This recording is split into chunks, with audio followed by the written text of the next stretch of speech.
cross ratio. So this thing has its origin in projective geometry, and it has a very specific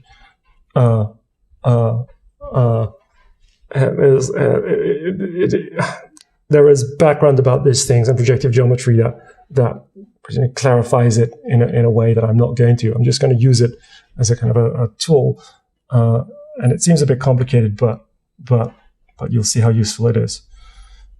Okay, so given 4 complex numbers,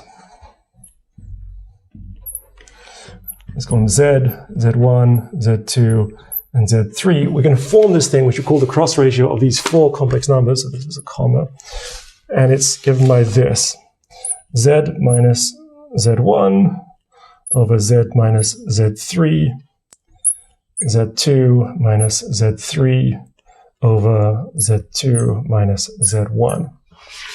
Okay, this is a complex number, right? And if we think about Z1, Z2, Z3 as being fixed, and then Z as being a variable, we can think about this as being a mapping created out of the Z1, Z2, Z3, right? And in fact, a Mobius transform, yeah? So, I mean, sometimes you see notation like this: Z1, Z2, Z3. That's Alphonse notation, okay? So, notice that Z going to Z, Z1, Z2, Z3, I should put this as a definition here. This thing is a Mobius transform.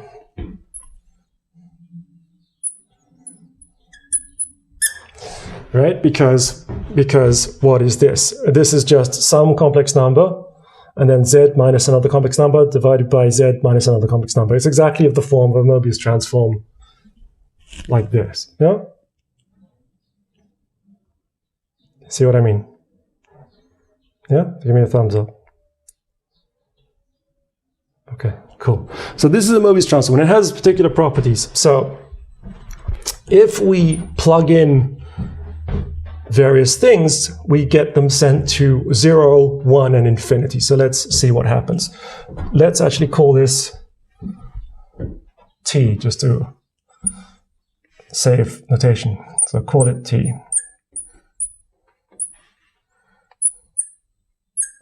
So let's see. If we put T of Z1, if we put Z1 into this, then we're going to have on the top here Z1 minus Z1, and this is non-zero on the bottom, and so is this stuff, so it's just going to equal 0. So Z1 gets sent to 0. Yeah? Let's do T of Z2. If we put Z2 into this thing, if we put Z2 into this thing, we're going to have Z2 minus Z1. So let's see if I can just, this is Z2 like this. So we get Z2 minus Z1, which gets cancelled with this thing, and then this thing gets cancelled with this thing, so this ends up just being 1. Yeah? This thing is just 1. Cool. Now, if we put 3 into this thing, trying to save space here. If we put 3 into this thing,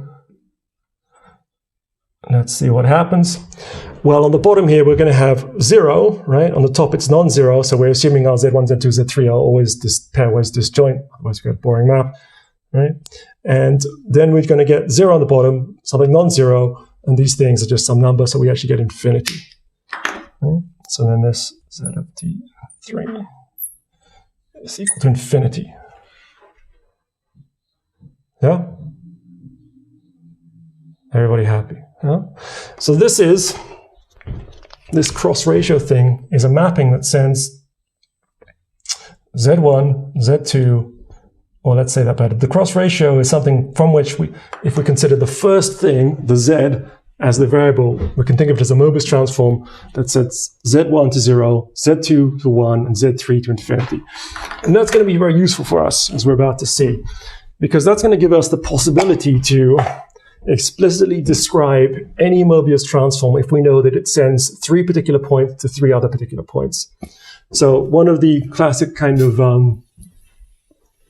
questions you encounter is, construct or give a Mobius transform that does this, that sends this to this and this to this and this to this.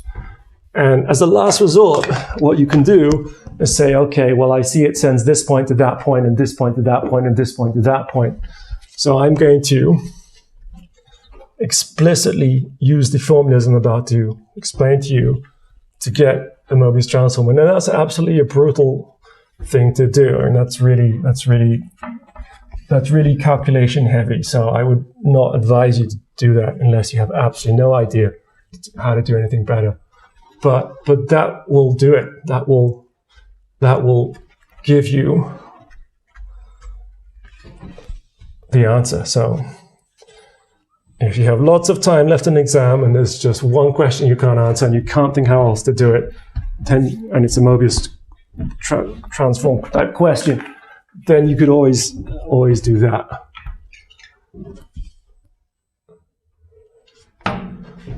But there's nearly always a much better way to do it using symmetry properties, which will come as a consequence of this cross-ratio stuff I'm about to explain. Well, I think there's actually always a better way to do it.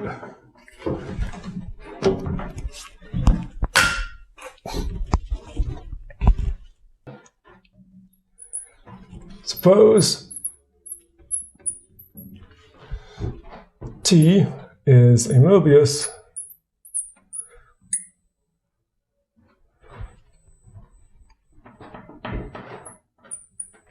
transform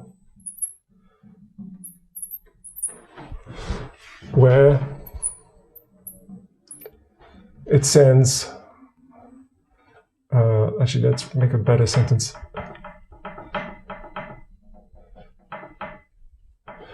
And Z1, Z2, and Z3 are three pairwise distinct points.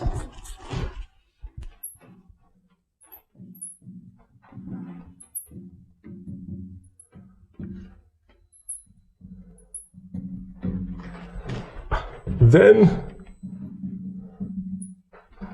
let Wi be T of Zi, and let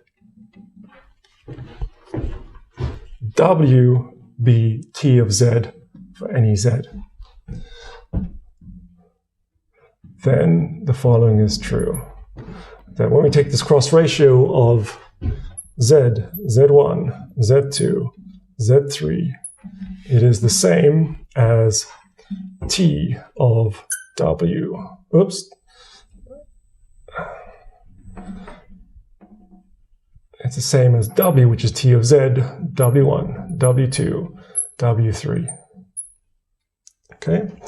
And why is this useful? Well, because this thing here is an explicit Mobius transform, and so is this one. So if you know your Z1, Z2, Z3, and you know your W1, W2, W3, then you have these explicit Mobius transforms, right? So this W is this T of Z, by definition, right? So that gives you an explicit formula for what T of Z is that you can solve by solving for T of Z, okay? So that is what I mean by giving you an explicit formula. So that's why this is useful. Well, that's one of the reasons this is useful. The second main reason is that this gives us an excellent way to define symmetry in a more general way, symmetry across circles as well as symmetry across lines. But that's afterwards. Okay, so firstly we need to prove this. Okay, proof. All right, so let's define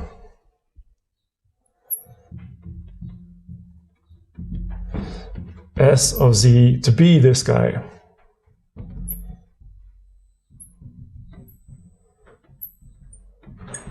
And we're going to find T of W to be this guy.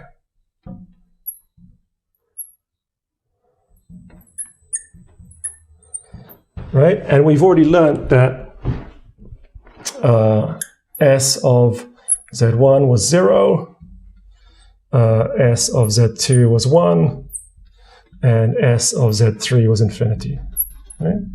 And we've learned that same thing is true except for the wi here. So this w is 0, t of w2 is 1, and t of w3 is infinity, right? So these guys send these three distinct points to the same three distinct points, right? So if we have z1, z2, and z3, and let's say we have, let's change color,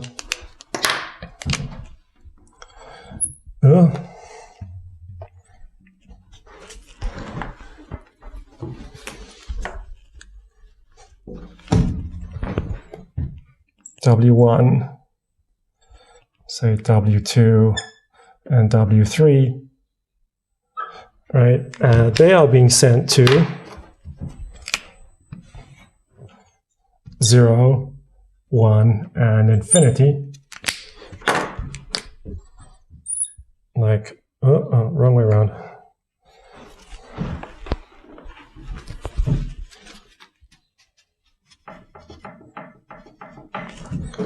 So z1 to 0, w1 to 0, z2 to 1, and z3 to infinity, right? And w1 to 0, w2 to 1, w3 to infinity, like this. Yeah? So we can invert these guys because these are non-trivial guys. They're not sending everything to one particular value, right? By definition, right? So these are both invertible Mobius transforms. They're not the trivial ones sending everything to a constant. So then we can invert it. So for example, we could take z1 going to 0, and then with the inversion of this guy here, which is t, send it to w1. Start again. I said that wrong, and I've used the letter twice because t is our transform here.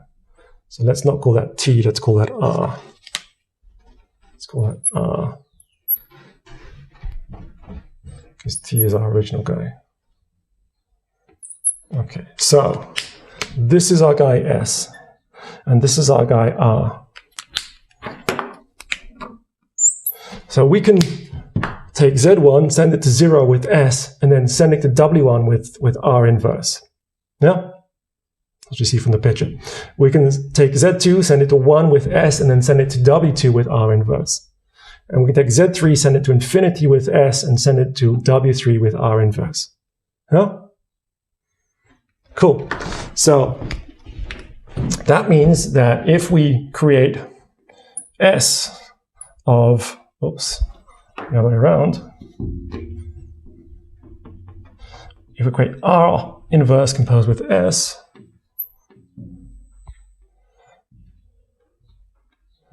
of zi, then it's equal to wi for I equals 1, 2, 3.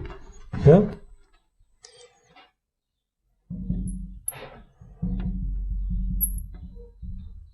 Yeah? Cool. And that's the same stuff that our mapping T is, right? Because that's how T is defined, sending zi to wi. Yeah? Yeah? Cool. All right, so that means that if we, let's write this underneath it as well, and T of zi equals wi, which is the same as saying that T inverse, again, it's a non-trivial mapping because it's sending distinct things to distinct things, is equal to zi, yeah, for I equals 1, 2, 3, yeah.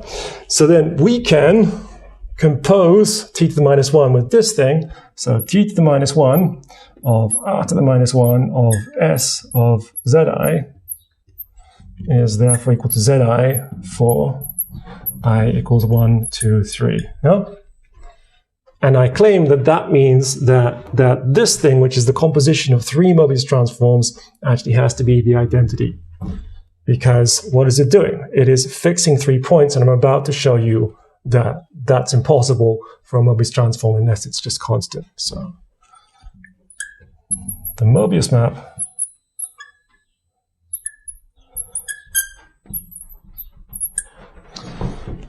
Z goes to t to the minus 1, r to the minus 1,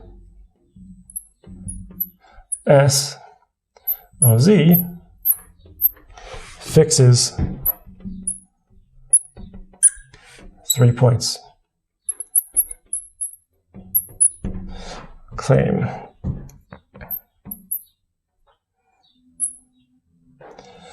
This implies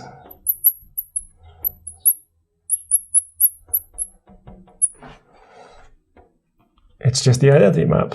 T to the minus 1 of r to the minus 1 of s this is just equal to z for all z. Okay, let's see if I can squeeze the claim in on the same page. Okay, so generally,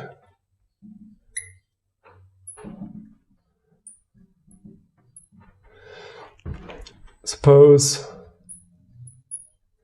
we have that AZ plus B over CZ plus D is equal to this. Let's try and see how many solutions of this we have. Well, we just multiply it through, right? So we're going to have AZ plus B is equal to CZ squared plus DZ, right? And we're looking at a nice quadratic equation.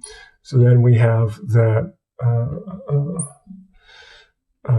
CZ squared plus D minus AZ minus B is equal to 0, right? And it has at most 2 solutions unless it becomes a degenerate quadratic, which is just a line, right? And in order to become a line which has, well, a line has infinitely many solutions, but in order to become a degenerate quadratic, and therefore just a line, we need that this thing here, the C is equal to 0. Yeah? So if C is not 0, then it's definitely a quadratic, and then it has at most 2 solutions. Okay, so if more than 2 solutions, or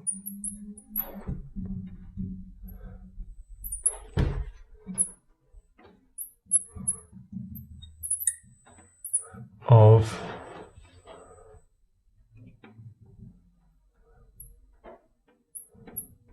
then C is equal to 0, right? And therefore the equation is dz minus az is equal to b, okay, which is the same as z of d minus a is equal to b. Yeah? So, in what way can we have more than 2 solutions of this equation? How is that possible? If d equals a, we do indeed have everything satisfied. No, that's not true either, because we'd need the right-hand side to be equal to 0. So if d equals a and b is 0, then we would have lots of solutions of this, right?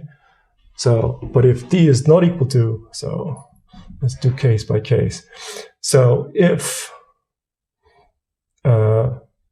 d minus a is not equal to 0, then, and b is not equal to 0, then there's just one solution, and we just write it explicitly down, right?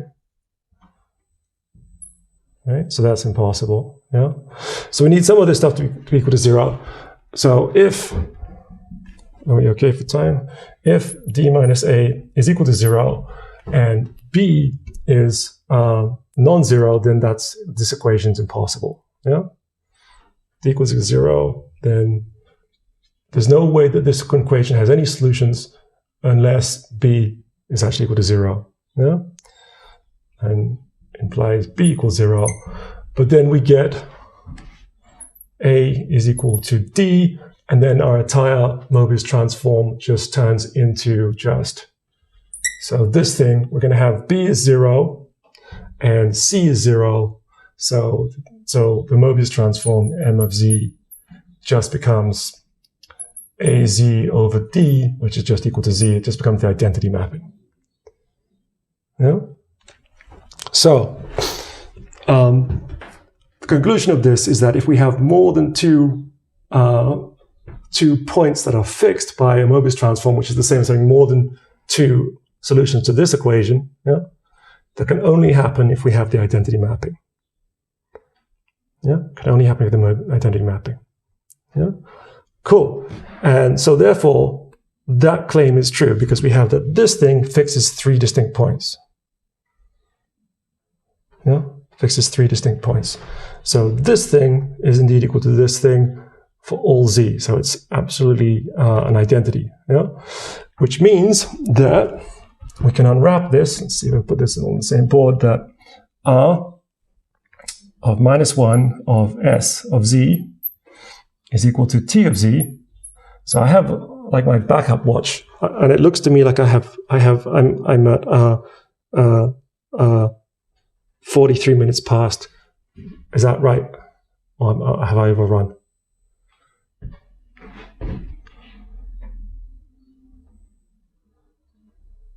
Okay, so I'm actually quite okay. Yeah, no, that is right. It's misreading on my watch. All right, cool. So we are here, which is good. And then let us rewrite that as S of Z is equal to R of T of Z, and then that's exactly what we want. Oh, I've erased the statement of the theorem. So the statement of the theorem was this, right? That this is W, W1, W2, W3, right? And this guy here, so rewriting the statement of the theorem,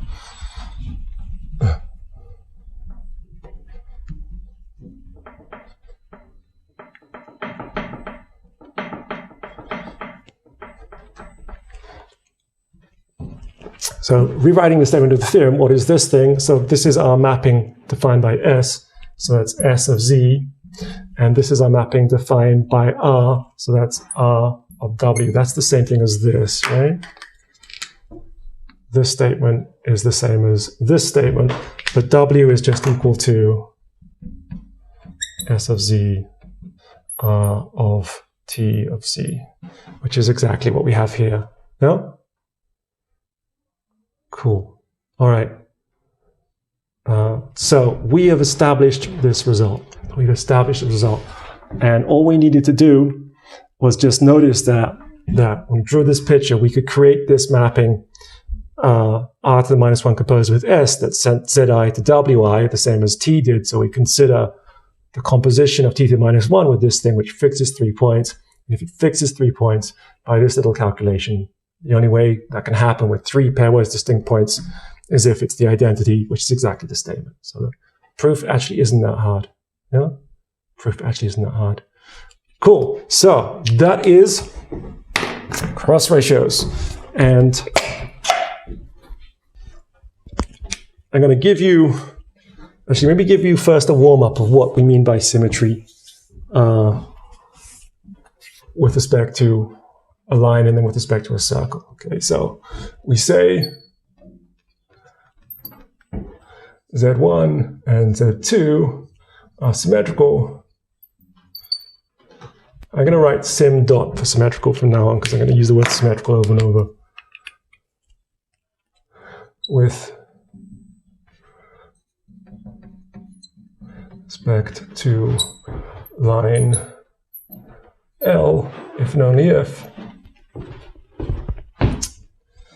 Zy minus this, Z2 minus this for all Z belonging to the line.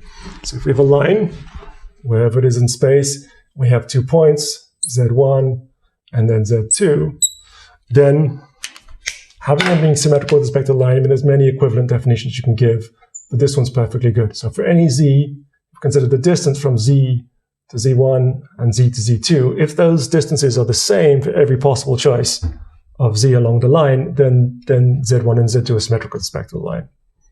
Yeah? That's a nice way to define symmetry. Yeah? Okay, so that is with respect to a line. Now, with respect to a circle, it's a bit harder. So consider a circle. So let's try and define symmetry with respect to a circle of radius 1 around 0. So suppose C is the boundary of the ball of radius 1 around 0. What do we mean by symmetry with respect to this ball? So if this is the origin here, so by symmetry we mean that we're going to reflect it through the boundary of the ball. So symmetry with respect to a line is the same as saying that when we reflect through the line we get the other point, right? Yeah? But we don't have a line anymore, we have a circle we're reflecting to. So what properties will we want from a reflection through the surface of a circle? Well, if we reflect a point through the surface of a circle, say this point, we'd expect it still to be on this line, right? That would be a natural thing to expect. Yeah? So it should be somewhere on this line. So z bar should be somewhere on this line. So sorry, z star, which is a symmetric point, should be somewhere here. Yeah? And we'd also expect that if it's actually right here on the circle itself, then it's not going to change at all. Yeah? So here nothing should happen. When we reflect a point through the surface of the ball and it's on the surface of the ball, nothing will happen. Just like if we reflect a point actually on the line, through the line, nothing happens. Yeah? That's another property you would expect. But we'd also expect that as we get closer and closer to 0, then the reflection gets sent further and further to infinity. Yeah? That's what we expect. Yeah? Cool. So we're going to try and come up with a map that does that. So let z be x plus iy. Right? And I'm going to work in coordinates and I'm going to turn it into complex notation afterwards. So just thinking in terms of coordinates, then let's do something like this. So we say z star, which is x star plus y star, is symmetric with respect to C, if and only if. So let's generate something that does this. So what we want is z star is going to be in the same direction as z, right? But let's write it in coordinates instead. First of all, if and only if. So I'm going to write in coordinates like this. So we want x star, y star. We want it to be in the same direction as xy, right? But let's divide it by the absolute value of the vector xy squared. Because if we do this, so this is a definition, then if mod xy equal 1, in other words, we live on the circle, then nothing happens, right? Then nothing happens. Yeah? And as xy tends to 0, then x star, y star tends to infinity. Yeah? And it's on the same line, right? It's on the same, so let's say it's on the same ray from 0 to infinity as xy itself. Yeah? So let's replace this with xy. Right? So this thing indeed is the right notion of reflecting through the surface of a ball of radius 1. Are you happy with that? Yeah? Cool. So, in complex notation, so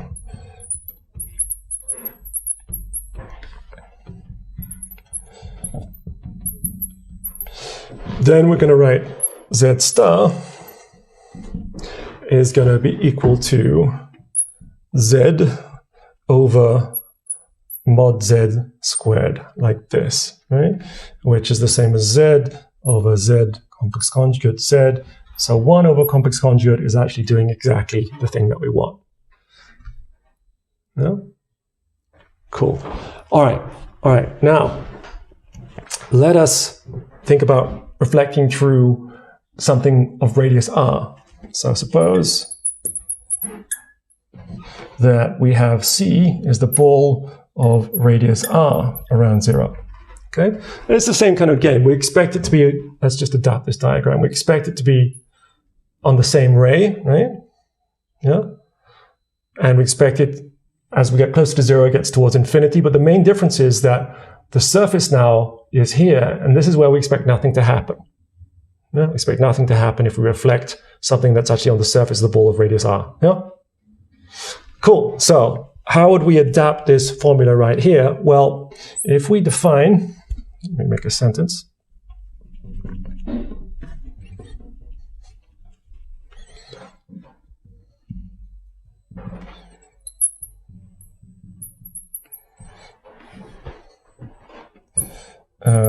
X star, Y star, to be something similar to this, except that we're going to multiply it by r squared, so like this.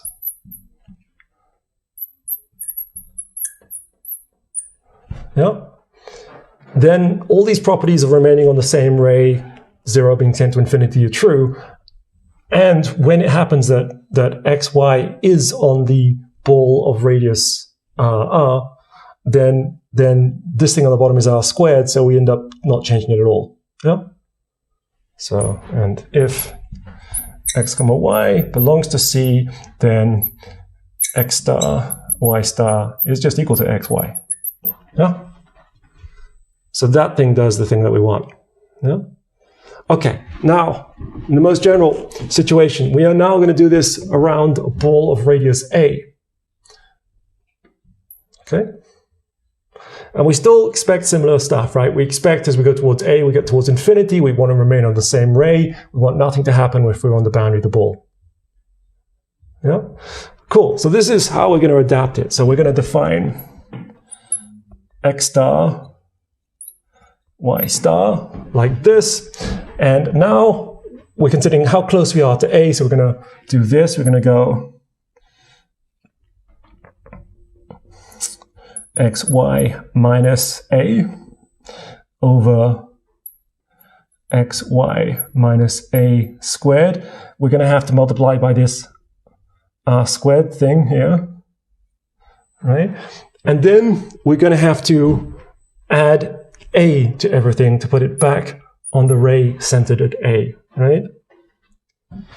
Okay, so let's break this down. So if we have, choose another color, some point like this, yeah, then we take xy minus a, right? This vector here. So let me put this in brackets. We take xy minus a, yeah, and then we divide by the length of this vector squared so that the vector is going to be sent very long towards infinity in the same direction as xy tends towards a, yeah. We have this normalization r squared in case we are on the surface of the ball. Let me write that better.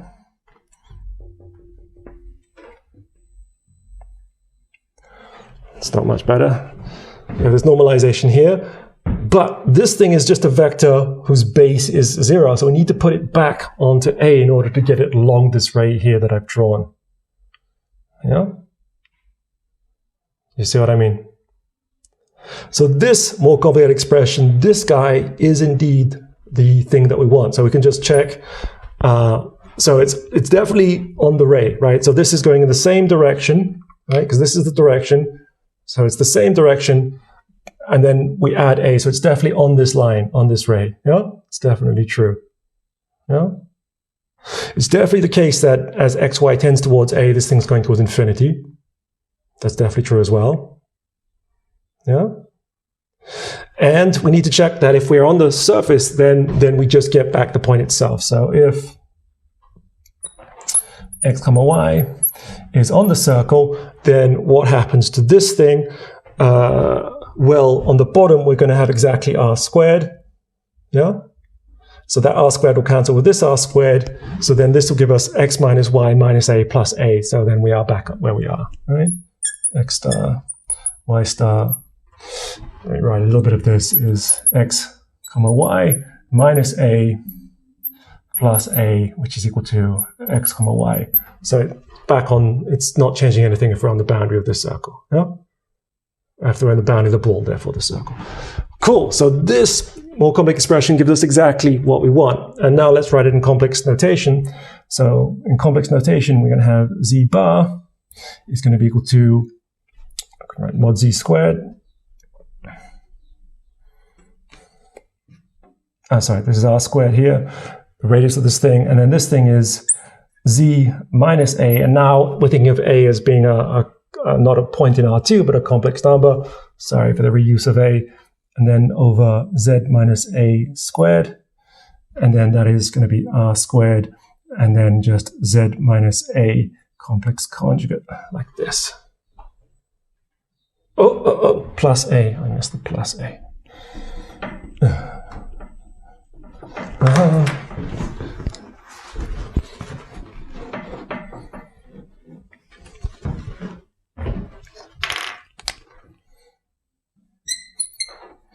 And then this is r squared over, so small down here.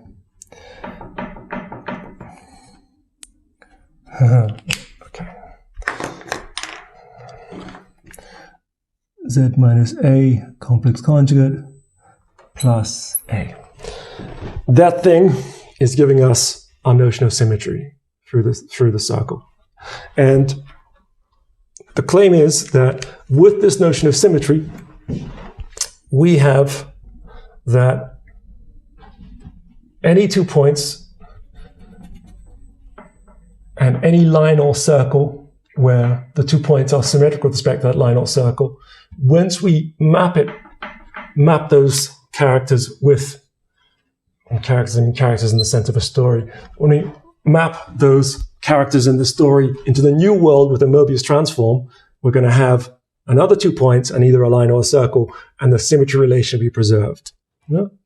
So whatever you have, if you have a circle and you have these 2 points that have this symmetry relation, and then you map it with the Mobius transform, maybe you get a line, and let's say this is Z1 and this is Z2, and this is circle, and then this is T of this. But now you'll have that T of Z1 and T of Z2 will satisfy symmetry like this. Okay? Or this could be the image of this is a circle, and then T of Z1 and T of Z2 will satisfy symmetry with respect to that circle. Yeah? And same as if you have a line and then you map it, same thing happens. And that thing is the most useful property in figuring out what Mobius transforms have to be. So we know that they're angle-preserving mappings, but this is a lot stronger. This is saying that all symmetry relations that you see are preserved. And I mean, it's an extraordinary strong property, which is why this kind of feels like a weird branch of geometry. There's this weird space, this weird world with this different notion of symmetry where you can transform this with these fairly non-trivial looking mappings. I mean, they do quite strange things, but nevertheless, all symmetries are preserved.